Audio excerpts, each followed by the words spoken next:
નમસ્કાર મિત્રો, સ્વાગત છે આપ સૌનો અમારી યુટ્યુબ ચેનલમાં। તો મિત્રો, હાલની આપણે વાત કરીએ તો ગુજરાત રાજ્યની અંદર એક સાથે મિત્રો ત્રણ સિસ્ટમો સક્રિય થશે અને મિત્રો વીજળીના કડાકા ભડાકે કોઈક વિસ્તારોની અંદર તૂટી પડશે વરસાદ, તેમજ આ વિસ્તારોની અંદર વાવાઝોડા જેવા પવન ફૂંકાવાની શક્યતા। તો મિત્રો, વિડીયો ગમે તો વિડીયોને લાઇક કરો, શેર કરો, કોમેન્ટ કરો અને ચેનલમાં નવા હોય તો ચેનલને સબસ્ક્રાઇબ પણ જરૂરથી કરો।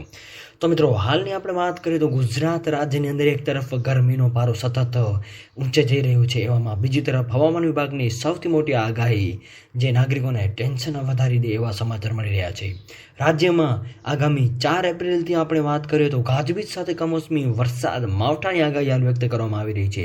વરસાદ પડવાની પણ સંભાવનાઓ હાલ વ્યક્ત કરવામાં આવી રહી છે। મિત્રો, જેની સમગ્ર નવી અપડેટ જેમાં આવતી જશે એમાં મેં તમને જણાવતા રહીશું। આ ઉપરાંત હવામાન વિભાગના જણાવ્યા અનુસાર આ કમોસમી વરસાદ સૌથી વધુ અસર કરશે કચ્છ, ઉત્તર ગુજરાત અને સૌરાષ્ટ્રના કોઈક વિસ્તારોની અંદર, જેની અંદર કચ્છ, બનાસકાંઠા, પાટણ, સાબરકાંઠા, મહેસાણાની અંદર તેમજ સૌરાષ્ટ્રના પંથકોની અંદર દેવભૂમિ, દ્વારકા, પોરબંદર, જૂનાગઢ, ગીર સોમનાથ, અમરેલી તેમજ ભાવનગરના કોઈક વિસ્તારોની અંદર માવઠાની શક્યતાઓ રહેલી છે। તો બીજી બાજુ